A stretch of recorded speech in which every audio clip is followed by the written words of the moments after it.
আপনি বেয়াদবির মতো কাজ করলে আমার বেয়াদবির মতো কথাটা বলতেই হবে, তাই না? আপনি আমার বাবাকে কি বলছেন কালকে রাতে বলেন তো? আপনাদের সমস্যাটা কি জানেন?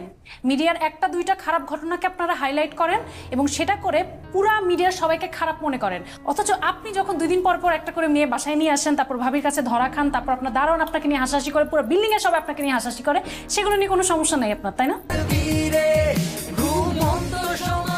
এই তোর কি বাসার মধ্যে কি মা নাই, বোন আছে? কালকে তোর মারে আর বোনরে নিয়ে আসবি, আমার ভাইরে নিয়ে এসে এরকম করে ডলা দেওয়া মানে খুব আরাম লাগে না? খুব আরাম লাগে না ডলা দিতে? খুব আরাম লাগে। করবো না আপনার চাকরি আমি। অদ্ভুত, আপনার সাহস কত বড়! আপনি আমার উপরে ফাইল চেক। আপনার সাহস কত বড়? আপনি একটা এমপ্লয়িকে বাজে প্রস্তাব দিচ্ছেন।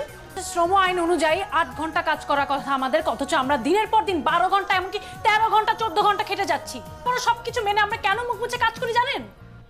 কারণ চাকরির বাজার খারাপ।